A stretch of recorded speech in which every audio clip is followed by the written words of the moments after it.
The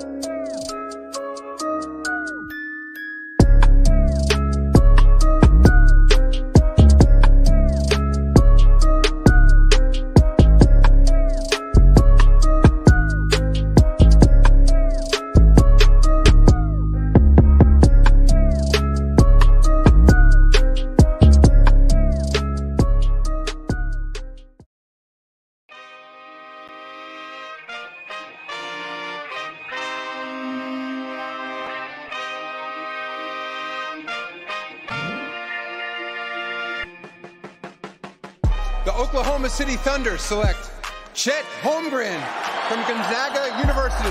What a pass. Giddy underneath for JRE. The reverse and the rookie-to-rookie action. SGA defended closely by Westbrook. Tough. Step back. Gets up the shot. Banks it in for the lead. This is Udart. You're listening to the Uncontested.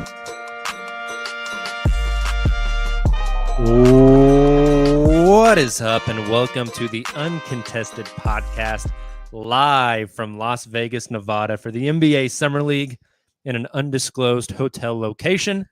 I'm your host for the evening, Jacob Niffen. It's actually not evening, it's morning time right now. Jacob Niffen. Got Justin Peabody with me. Hello, everybody. We've got Nick Crane. Get out of my house.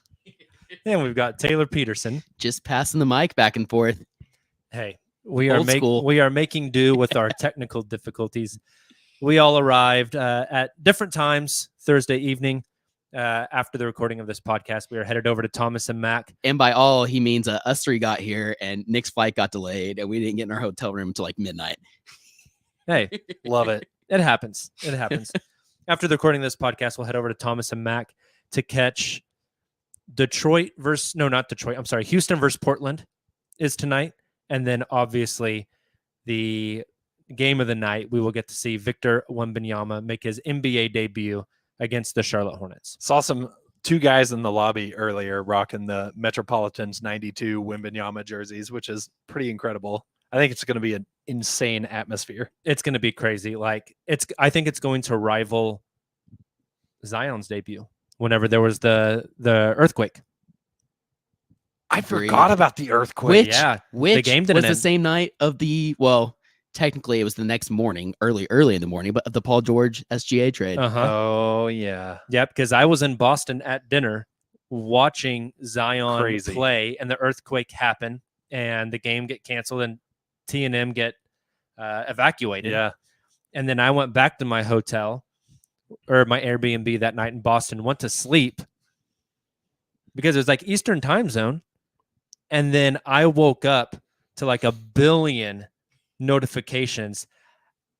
What's half of 1 billion is 500 million? That is correct. 500 million of them. I was told there would be no math. Was from my guy, Nick Crane, who called me like 6 times and texted me like 1 million times and just said, "You're going to wake up to some shit." And that I did. So what you're saying is tonight we're going to have a hurricane and then Dame is getting traded overnight. I don't think Dame would do it. It'd have to be someone completely out of left field that we don't expect. That's true. Let's be clear though. Zion, any summer league debut is not going to compare to this one. Like this isn't a class of its own. Be nuts. Sold out for days. Tickets are going for over $200 for summer league. Like face value is $45. Yeah, this is quadrupled in price. This is not unlike anything we've seen.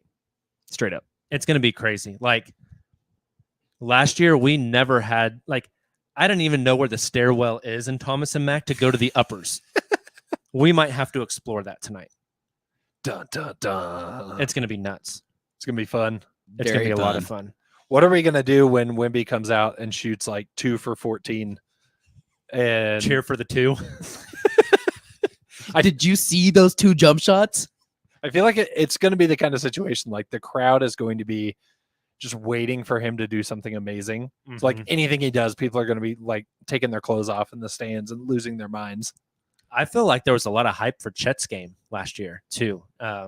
Nick and I were there, and I mean, there were he got dunked on in game 1 last year, and then someone came back down the lane and he just annihilated the shot and the place went freaking nuts. But this is going to be that, but on crack. Oh, that wasn't even Chet's debut. That was his Vegas debut. Yeah. This is. Could you imagine if this he is had the the debut, Utah yeah, right. debut in Vegas? But yeah, this is like the this is debut a debut. much bigger prospect, much more hyped prospect, Mhm. and the actual debut. Like, It's gonna be wild It's tonight. going to be wild. I'm excited. it's gonna be so much fun. And then we follow it up with what is it, like Golden State versus the Lakers? Thrilling. I assume the arena will stay packed. for Oh, that. it actually will, because there's gonna be a ton of Lakers fans. I don't here. think so. I bet half of it leaves. We're not gonna stay late and watch Max Christie. I didn't versus say we're Pods. not going to stay. Yeah, that's right. Pods. I think a bunch of people are going to leave and go to Kevin Hart's birthday party or something. I'm gonna leave and go get dinner. All right, this is a Thunder basketball podcast. Yeah, We need to talk some indeed. Oklahoma City Thunder before we dive into some things we are looking forward to, things we expect from Vegas. Let's rewind a little bit. Monday night, Nick and I did a post-game podcast after the Thunder beat the Utah Jazz in Utah Summer League. Tayler and JD did a post-game podcast Wednesday night after the Thunder lost to the Memphis Grizzlies. We were all on flights yesterday, and so nobody podcasted yesterday after the Thunder beat the Philadelphia 76ers. But just when we look back holistically at those three games, J-Dub plays 1, Chet plays 2, Tre Mann plays 3, Ousmane Dieng plays 3, Cason Wallace plays 0. Some big takeaways, again, caveat, it's Summer League. Big takeaways from what we saw in Salt Lake City. Trey Mann's the most obvious one, right? Like, I think the one that sticks out the most because it was the flashiest, both in his style of play, but also his stat line he put up. I mean, Salt Lake City MVP. I don't know if that's been officially announced yet, but all the voters have like put out their picks, and it's Tre Mann. I'm very torn. I talked about this with Silva on Wednesday, and I just kind of want your guys' thoughts on this. I called it a double-edged sword because this, in one way of looking at it, like, this is exactly what we want from a third-year player in Tre Mann. This is what you would hope to see when he's going against competition like he is in Summer League.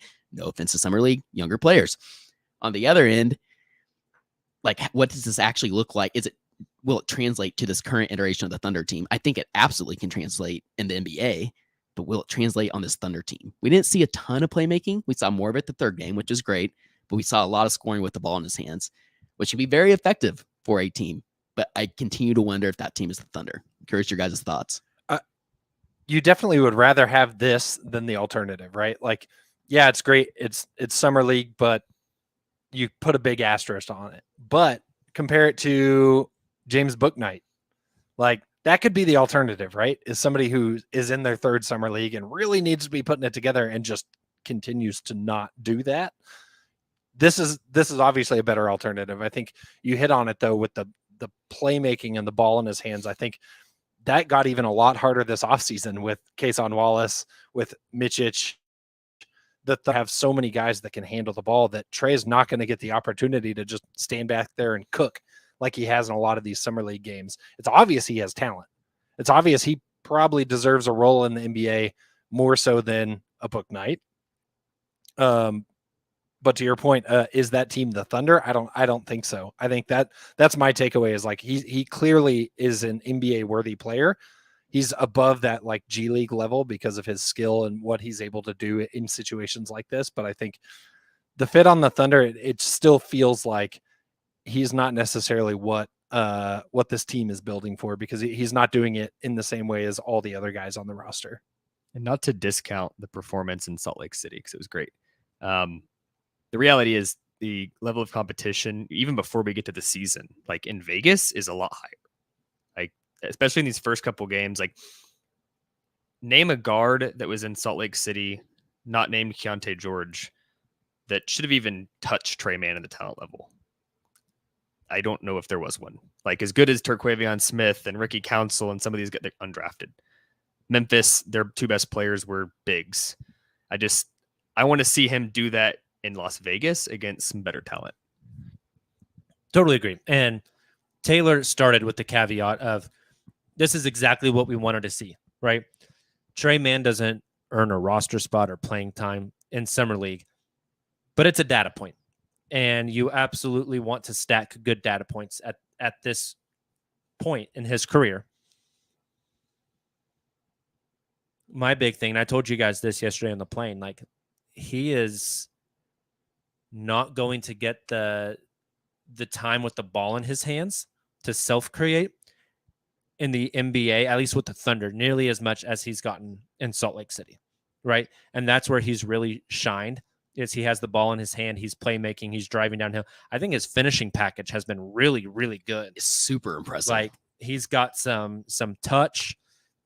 He's really crafty when he gets to the bucket. Super engaged defensively, which is exactly what this Thunder coaching staff has asked of him. I was super impressed with his defense. He exploded and pulled out a Vada Kedavra on Harry Potter from the Utah G League team. That we're not going to see a better dunk during summer league. No chance. That was insane, disgusting. Silva and I were very jealous of you two getting to cover that Monday night, and we got like Usman made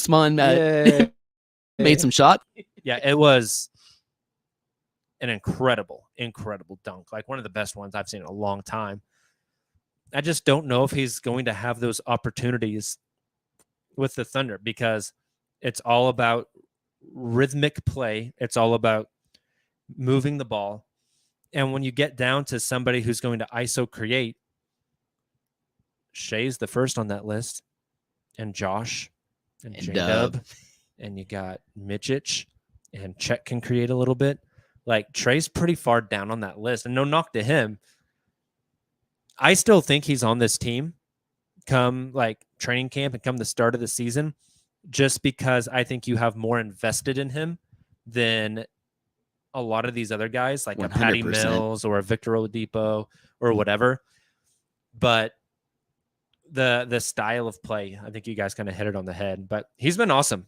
Now there were, and I know we need to move on from Trey, but there were whispers remember it was kind of weird because Trey was getting pretty regular rotation minutes early in the season, but then instead of like going into just playing with the blue, he went to the G League showcase specifically. And so there were like whispers after that potentially that was Presti showcasing him for a trade, to use that same term. I can't help but wonder if this is just a boost to his trade value. I know that seems so toxic to some of our listeners who are like fans of the team, fans of these players. And here we are after a guy had a great performance or handful of performances in summer league, we're immediately talking about trading him. But it's just the reality of this Thunder roster, this roster crunch that we find ourselves in, like you guys have mentioned. And I mean, there's going to be good players that go and flourish elsewhere, because that's just the reality of the way this Thunder team's being built and how much talent's on this team. Let's move on from Trey. Talk a little more about Salt Lake City Summer League. We don't got to touch on him long because he only played one game, and Nick and I covered that one. J-Dub is just too damn good to be out there. So good. Like, I just hope we get to see him tomorrow night. That's it. That's where I'm at. I don't know if we do, but I want to so bad. Yeah. I mean, in that first game in Salt Lake City, it's literally looked like man amongst boys. I mean, the very first play, he just drives to the bucket and finishes over a guy, hits a pull-up three. He had the Thunder's first 7 points, the Thunder's first 9 points. 9. Yeah. I mean, it was very, very clear. Just he was insanely good. I do hope he plays whenever they get out here for tomorrow, Saturday, 12:30 local time, 2:30 Central Time game. But I mean, he was just. You guys have any thoughts on J-Dub's one summer league game? He looked comfortable. He looked like assertive. He was getting anything that he wanted. At times, it felt like back in the day, I feel like you saw this more. That made me sound really old. But like when an NBA guy shows up at the park, like Kevin Durant showing up at Rucker, and there's just somebody that's clearly on a different plane, and that's kind of crazy. In year 2, like he played a lot. He got a lot of experience, but still to come in and dominate like he did, I don't think you can understate it. Like I think it was very, very impressive from J-Dub. Yeah, we see guys every year that are too good for summer league. This is a different level. This is like everyone was high on him coming into the year, and I think now everyone's like, yeah, he's going to be a star. Like it was just clear from the tip. Totally agree. There's a few things he could work on in summer league, like polish out his game, pull up threes, things like that. But he's got nothing to prove. he's playing 35 minutes a game next year. You know, I think the only other thing is he just looks so confident and just calm from the very tip. Like it wasn't like he kind of felt the game out for a couple minutes. Like, okay, I'm the best player out here. Let's go ahead and get to work. From the very first possession, he touched the ball. He's confident in himself. He knows his abilities, and easy for him. totally agree. Last big one from Vegas, from Salt Lake City. Unless you guys have anybody else, we obviously absolutely have to talk about Chet. I don't have the numbers in front of me. I don't know if you guys know them. I think it was 12.5 points, 9.5 rebounds, 3.5 blocks a game. 2 games. In 2 games. Pretty good. And the turnovers were high. The spin move, he gets ripped on the spin move a lot. Reminds me of like year 1 Josh. But I don't know about you guys. The 2 games in Salt Lake City for me reinforced even more. Like I'm doubling down now. He is going to make such an insanely large impact on the defensive end of this team. That was a good defensive team that played a 6'5" guy at center for stretches of the year. I'm just like thinking about Chet playing like hedge or drop coverage and pick and rolls in the NBA, where the point of attack defenders, Cason Wallace, Lou Dort, Shai Gilgeous-Alexander, like they're going to get after it. J-Dub, and then Chet your center. They're going to get after it. It's going to be fun. And I think what's really cool to see already in Summer League is even if he's not actively involved in the play, he's affecting it. And I think that's going to be the biggest change is like there's no aspect of the Thunder's defense that's going to look the same with Chet on the floor, because you saw multiple times like Utah trying to drive the paint and they would take one step in and kind of see Chet and then pull it back out. That doesn't happen if Jay Will is under the basket or if Kenrich Williams. Right. Exactly. And that's so fascinating. You see it from guys across the league. Like Rudy Gobert can have that same effect at times. It reminds me a lot of Ibaka, like 2013, 2014 surge. Exactly. But then I think it's going to be impossible for him to not get multiple blocks every game because he's always there. And I think you guys hit on it on the first post-game pod of he doesn't even have to be particularly close. Like his recovery speed is ridiculous. So that it may not look like you may think you have an open lane to the basket. It may not look like he's going to be a part of it. And then all of a sudden he's there just swallowing your shot at the apex. It's incredible. The one he had he had 2 on Keontae George in that third quarter in the first game in Salt Lake. The first one, when you're like watching it on TV, Keontae's going left and Chet is like free throw line extended on the opposite side when Keontae starts that drive, and he rotates down, gets to the other side of the rim and gets it. Like you mentioned, the recovery speed, the IQ, like knowing what's going to happen and getting there in time. Dude, that first game, he had 5 blocks, and Jay Will took 3 charges. Yep. That is 7 buckets at the rim, 14 points erased for the opposition. That's massive. The Jake LaRavia play too. He went baseline 1 dribble and rose up. And in the time that it took him to take 1 dribble, Chet rotated from outside the weak side paint all the way under the basket, jumped, and then met him at the rim on the opposite side of where he originally was. Yeah. And that's the recovery. Like when you think about a guy that just takes up space, that doesn't always have to mean like he's big and takes up space. It's like the space he can cover. Yeah. And that's the problem with guys like Rudy Gobert and some of these other great shot blocking bigs is they're kind of confined to the paint. If you have a modern 5 or you're guarding a 4, you switch on to a 2, like Chet can hold his own. Yeah. He's like, you don't want to play switch 24/7 with him on the floor, but he's just so versatile defensively. I mean, he blocked a 3 the other night, you know. Let's flip the coin and go to the offensive side of the ball. And Tayler, you can kind of lead us off here. Just what are some offensive things you've seen from Chet, either good things or struggles and things that you are excited about? So offensively, specifically, I've been really impressed with his ability to drive and put the ball on the floor and get to the rim when defenders are closing out on him. That's going to be big because I think he, especially when he's with this current iteration of the Thunder roster in regular season, he's going to have a lot of open corner looks, which I think he's going to excel at. But when he starts hitting those early on, I think it's a huge development that he's able to put the ball on the floor like that and get to the rim when defenses start to adjust him when he's knocking down those shots. I thought that was great. He looked rusty on the offensive end of the floor as a whole. Almost seemed like when he struggled early, he would then get the ball in his hands and maybe tried a little too much to get it going, for lack of a better term. And the jumper looked a little rusty to me as well. I think it was a little flat, not quite as sharp as we saw last year in Summer League, for example. But obviously, that's kind of expected when he hasn't been playing organized basketball for a year. I understand he's been out there over the past couple of weeks or whatever, probably playing some 5-on-5, but it's different. We all know it's different. A game shape is completely different. And we're slowly starting to see him get back into game shape. One thing I noticed Monday, and then one thing that Silva and I talked about on Wednesday's podcast, is it seemed like as the game progressed, instead of like getting more and more tired, like maybe a rusty player would, he seemed to get more engaged and more impactful as the game went along and kind of found where he fit within the game. And so not to like transition us away from offense, but you guys talked a lot about the defensive impact, kind of hints at my overall thoughts of Chet. I felt like those 2 games, he was really rusty, still has so much potential and growth opportunity, and yet can still be extremely impactful this season for the Thunder, placed in immediately. So you have a player who already raises the floor of this team as is, and still has the room to grow into potential superstar. Like, that's really exciting to me. And I understand I have some Chet rose-colored glasses on right now after I just talked about Tre Mann like I did, when he performed probably better statistically compared to Chet, but that's just kind of the reality. Kind of tying the offense and defensive stuff together as well.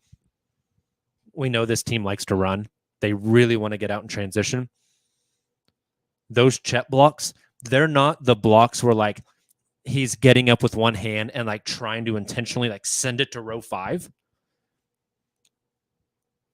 All blocks are good blocks, right? Like, it is a good thing when you prevent 2 points at the rim. But some guys, like, they want to swat it and like be emphatic, and then it goes out of bounds, and then the shot clock resets or whatever, and the team gets the ball back in inbounds.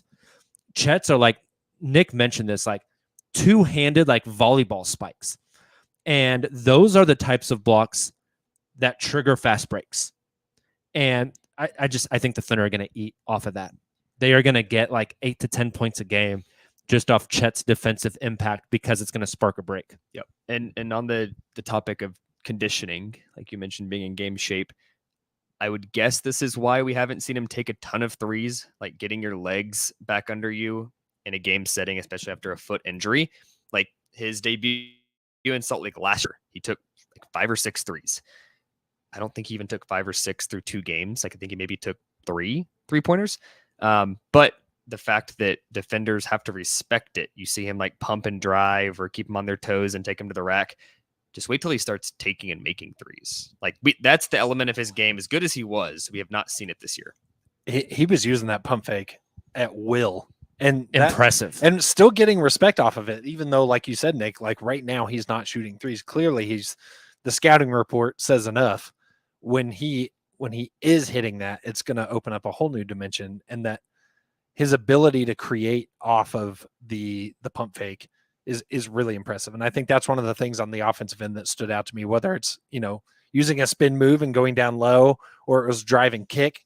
Like he had a lot of options available. And I think as he transitions out of a summer league roster to a roster with guys like Isaiah Joe, exactly, that's going to look a lot different. Or even like a Shea or a Giddey, where he can drive and dish out to Shea. That opens up so many things on the offense. That was the last thing I was going to touch on with Chet, is something that I think Jacob brought up in Monday's post game that I thought was so spot on. With all due respect to Jared Butler and even Ousmane Dieng playing some facilitator, and Tre Mann as a lead facilitator, this is going to look a whole lot different when it's Shea and Dub and Giddey feeding these passes to Chet. Because, for example, we saw a lot of instances Monday, and I guess, was it Wednesday's game? That was the second game, where he's posting up, asking for the ball, and the guards see him, but have a little, they're delayed in getting him the entry pass. where that will not be the case when you have Josh Giddey who can whip a one-handed bounce pass without looking, to you immediately before you even get posted up. So it's going to look a lot different when he's surrounded by those type of players as well. Definitely. I don't know how many times, guys, I counted in those 2 games that Chet would screen and roll or dummy screen and slip it and cut. And it's like, man, if the guards could get him the ball, it's a free 2 points at the rim. It's an easy lob. They just didn't get. Like, if he's playing with Josh Giddey or Shea, that's 8 points a game. That's found money. It's free real estate. Like, it's incredible. Circling back to Justin's comment from earlier, 5-6 times a game, he would catch at the perimeter, show, and then immediately put the ball on the ground and drive. It's a legit weapon. Like, it is a legit weapon. And I think the same way that Justin thinks. You have, I don't know, a J-Dub Josh Giddey pick and roll on the weak side of the court. Josh drives in, slings a pass over to Chet in the corner, who pump fakes, gets his guy up, takes one dribble in, the defense collapses and dishes not only to like an outside shooter. The Thunder like to drive, collapse the defense, and dish to a cutter driving in on the backside to get a layup. You see J-Dub do that a lot. You see Aaron Wiggins do that a lot. You see Lou Dort do that a lot. You start to see the vision. This drive, kick, get the defense rotating, drive, kick again, and eventually you get them so out of rotation that you're just getting free points at the rim because there's nobody there to protect it anymore. I think Chet's going to be huge in impacting that style of offense. And like you guys meant, like, we haven't seen it, but the calling card for him is the 3, right? Like, he talked about wanting to be a 50-40-90 guy. I also imagine these fast breaks where Shea's pushing up the court and takes a dribble and just leaves the ball for a Chet to walk into just a transition step-in three-pointer. I say it a lot. It's going to change the way, like, Thunder basketball next year, knock on all the fucking wood in this hotel room, no more injuries. It's going to change. Like, the team is going to look significantly different from what they did last year because you're adding such a unique piece that you can't help but make things different. I think on that topic of Shea dishing back to a top of the key trailing 3, that changes the way the big has to guard Chet. So if he knows he has to guard Chet on the trail, guess who's not under the rim? Exactly. For a fast break layup or a fast break alley-oop to somebody else. And we've already seen Shea be able to finish around 2 or 3 guys. Imagine when you bring that big out. Like, 3-point shooting is important because it's worth 3 points, but I sometimes think it's even more important because of the space it creates on the court. You bring people farther away from the basket, and then that opens up you to get closer to the basket. It's kind of Warriors-esque in a way, Yeah. It's going to change. Like, I posed a similar question to you guys last night, obviously not on the pod. Let's flash forward 12 months from today. The season is over. Chet's played 70 games. I asked you guys a stat line last night. What do you think the 3-point attempts and the percentage will be in year 1? How many does he take? What's the percentage of conversion? 2.7, 37. That's so specific. I like it. I'd say I was going to go 4, 3 to 4. I was going to go 4 as well. I was thinking like 3 points something. 3.245. We need Silva here with the sounder 38% would in be the multiverse. I think 3 to 4. I think your percentage, what'd you say, 37? 37? I'd say maybe slightly closer to 35. Like, I wouldn't be surprised to see him come out at high volume, low efficiency his rookie year. I bet beginning of the season, the volume is high and the percentage is lower. Later in the season, maybe the volume lowers a little bit and the efficiency goes up, but kind of like overall average. I wouldn't be surprised to see that.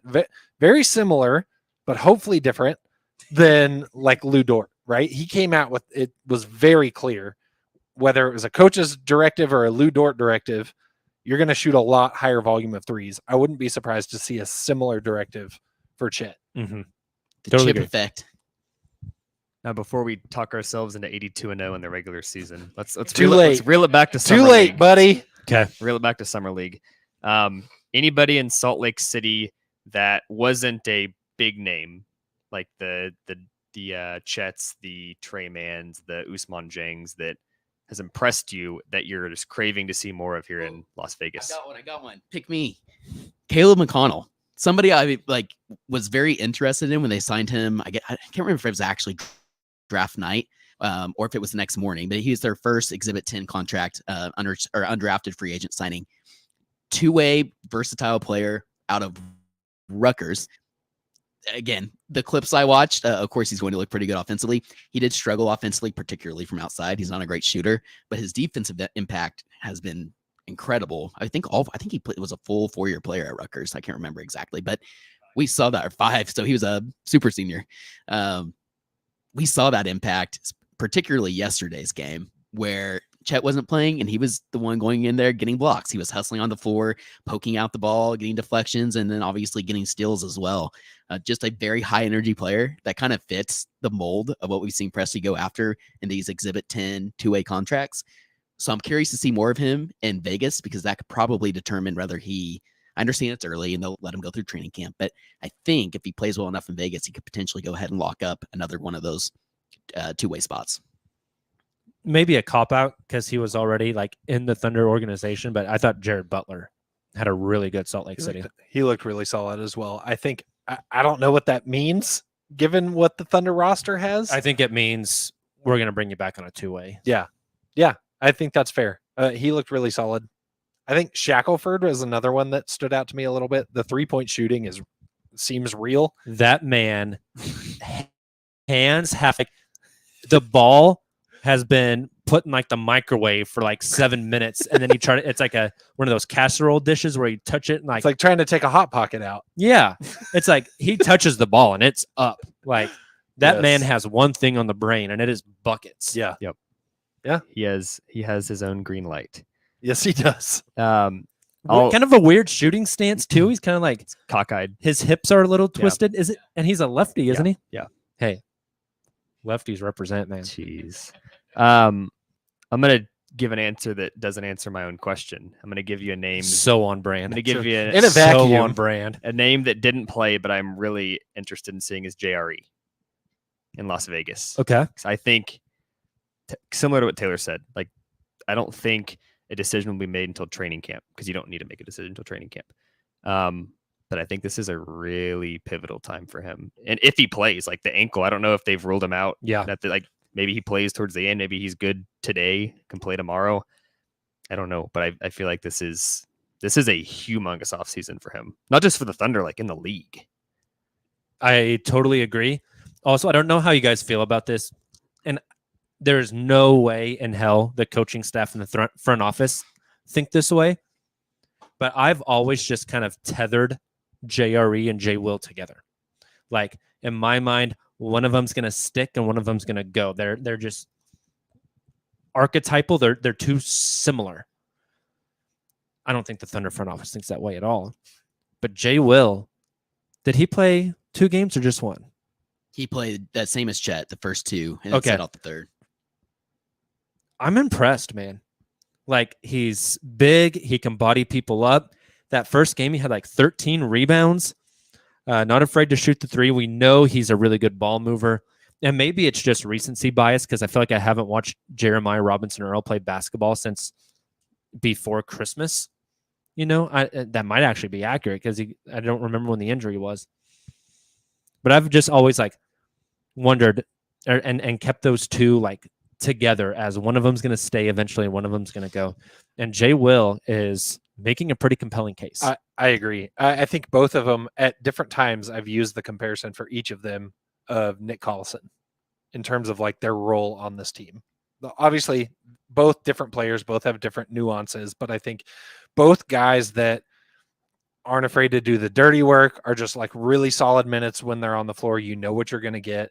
They're going to provide like a little bit of energy. They're going to provide some nice plays. They're going to provide the hustle plays. Like I think they kind of hit on all those boxes. And when you're thinking about kind of like the archetype of the team of somebody that fits in, they're never going to be a superstar, but they're always going to be dependable and like could see them playing their whole career here. I'm with you, Jacob. Like, I think it's one of those guys. I don't know that you need two of them. And I'm with you. Like, J. Will has been really impressive. I didn't think that it would be as sustained as it has been so far. So it'll be really interesting. Yes, Summer League, I'll be interested to watch that, but I think more so if both are on the roster heading into the season, which I don't know if they will be. If both are on the roster, what happens with rotations going into next season? What happens with those minutes in the regular season? I think we're going to learn a lot about both of those guys this year. Totally agree. Another guy who we haven't seen yet, kind of excited to see what Keontae Johnson brings. Don't know much about him. Obviously, I know the story behind him, right? But I'm not a college hoops guy. When it comes to draft stuff, I know top 20, 25. Like I wasn't deep diving Keontae Johnson. I'm sure Nick can like really fill us in. Nick has like all the data points on all the draftees. I get more of he's a big dude. Like he's thick. I get almost more of a stylistically, when I compare him to guys on the Thunder, like a Kenrich Williams than a JRE. Yeah, I mean, he's not a tall guy, though. He's again not the same archetype. But you know how Grant Williams plays a lot of power forward, but then you Google him and you're like, whoa, that guy's 6'5" or 6'6". Like, how does that work? That's kind of Keontae Johnson. Like, he has guard skills. He can handle the ball. He shot like 40-something% from three last year, which was a big uptick. Like, he hasn't always been that good of a shooter. We'll see if that is a small sample or if it sticks. But he's got like this 7-foot plus wingspan, and he is absolutely jacked and weighs like 235 or something. When I saw him at the rookie press conference, he's a big dude. Huge. So he's almost like, I was going to say, kind of can fill the same role as JRE, because JRE is not huge. He's got a few inches on him, but I think that type of role towards the end of the bench where you can be kind of switchy, and Kenrich Williams, like if you blended those two, that is Keontae. And if Keontae can shoot 40% from three and JRE can't, that two-way may not be a two-way for very long. It's interesting. I'm excited to see him play. We're kind of getting into like what we're looking forward to in Vegas now. We haven't mentioned the number 10 overall pick in the NBA draft. We have not got to see Cason yet. Thought we might see him yesterday, but the trade went through. The signing of the rookie scale contract didn't get pushed through at the league level, is what I understand. Like, I don't think they were like, oh, we haven't had him put pen to paper yet. You know, like, I think that process is done. The league also had like a billion things in queue yesterday once the fiscal year rolled over. So not really surprising. We should get our Cason debut Saturday, 12:30. I'm kind of excited because I'm going to forget the kid's name again. Who's the Mavs kid? Jaden Hardy. Jaden Hardy. He's going to get to go up against Jaden Hardy tomorrow, which will be fun. Jaden Hardy's like an absolute gunner. Cason is like all dirty work defense type of guy. What are you guys excited about? What are you looking for out of Cason as we get into Vegas? My assumption is he's going to play most, if not all, of Vegas since he got none of Salt Lake. I'll also caveat, you mentioned Hardy, but I think the Lively connection is going to be more interesting because Mavs and Thunder Twitter are always going to be talking about those two. That I don't think the Thunder with Cason on the board would ever have taken Lively. I don't think the Mavs were ever going to take Cason over like vice versa. So it's not how it is, but that's how fans are going to take it. Yes. And the graphic that the Mavs PR team tweeted out with that trade is going to be shown in the future one way or the other. So that this is going to spark that. That'll be fun. What I'm looking for out of Cason is he's not going to be flashy. Like if Thunder fans are expecting him to be like the big summer league name that everyone's talking about, don't, because it's not going to happen. I want to see him take one of these elite prospects, the Amin Thompsons, the Koulibalis of the world, and hold them to like 4 of 20 shooting and be on them all game long and be the guy that picks up full court and is the annoying try-hard summer league guy. Because that's what he is, and I want to see him do that. That's exactly it for me too, is like everything we've heard about him is like he's the guy that doesn't take his foot off the gas. He's the guy that always goes hard. I think I want to see that in Summer League. Like, this is the perfect venue. Some guys come in coasting, and you can see it immediately. You're in Vegas, it's Summer League, and you're just kind of taking it easy. I want to see him bring out the dog and get on somebody. No, thank you, Taylor. JD, that was at 40 minutes even, so you know where to pull it out. Anyway, I want to see him show that aggressiveness. I think that exactly what you said, Nick. Like, if you get it in a good matchup, I think that'd be really cool. Going to be a lot of fun. I'm super excited. I think he's got more offensive juice than we got to see at Kentucky. Nick and I have talked about this a lot. NBA basketball is going to look a lot different for Cason because the court is more spaced naturally, and you don't have an Oscar Tshiebwe down in the paint occupying like the whole paint. He's going to have a lot more open driving lanes. He's a pretty good finisher. He's a lot longer than I think people give him credit for. His arms go on for days. Like they are some long boys. So I'm excited to see kind of some of the offensive stuff we get from him, because I think we're going to see more than what. It's not going to be to the Chet level. Like, you remember what we saw at Chet from Gonzaga, and then that first Summer League game in Salt Lake, and we were like, oh my God, Jesus is playing basketball now. Like, it's not going to be like that. But I think we're going to see more than we got to see at Kentucky, and I think that starts tomorrow. It will be interesting to see, do they put him more as put him in more of a lead guard role? How does he look with some of these other guards that will be out there with him, kind of gunning for his spot on the roster? I hope we get to see a lot of on-ball opportunities with him for sure. I think we will. I think it'll be fun. I want to see he and Chet defend pick and rolls. Pick and roll. Yes. Just blowing it up. Point of attack and elite rim protection. And crazy. Speaking of the trade, Derek Lively is hopefully going up against Chet tomorrow. That'll be a fun matchup. That's going to be a real fun matchup. Two guys that kind of do similar things, like rim protect, but in very different ways, and have very different offensive games. I don't think we're going to see Derek Lively handling the ball at the top of the key, attacking off the dribble very much, but you never know. I think it's going to be a fun matchup. You guys got anything else? We kind of previewed Vegas. We recapped Salt Lake City. Hey, your boy just got that NBA Con super fan invite. Hey, not a boy. Me, the one who only did one ticket reservation. What an idiot! Just tried ripping the mic away from Taylor. Maybe we talk about the format a bit for anyone that's not super familiar with how Vegas Summer League works. Just briefly. Yeah, let's do that. Kind of tell people what they can expect from us. Yep. While we're out here, and then I think we definitely got to hit some comments on our way out. So I'll touch on the format of Summer League, and then you talk about when we're going to be podcasting and doing things throughout. Yes, sir. So every team plays 5 games. If you look at the Thunder schedule, there's only 4. After those first 4 scheduled games, they take the top 4 teams based on a record, and there's a whole tiebreaker list, into a playoff this year, which is a new concept. So if you make the playoffs, that's your 5th game. If you win that, you go to the championship. That's your 6th game. If you don't make the playoffs, you get randomly assigned a 5th game. So Oklahoma City will play at least 5, although only 4 are scheduled. And they play Saturday, Tuesday, Thursday, Friday. And that's going to be Mavericks. Who's their second game? Why am I blanking on their second one? Rockets. That's the big one, yes. And then Pacers, Wizards. And then where will we be over the next couple of days, Jacob? Yeah, so today we're just going to be at the arena watching basketball. Tomorrow we're there for the OKC Thunder game. Afterwards, we will have a post-game pod for you, probably live from the same hotel room. We may be hitting up, well, it sounds like we are hitting up and beyond. So we'll have a lot of content for you guys from there, which is going to be really cool.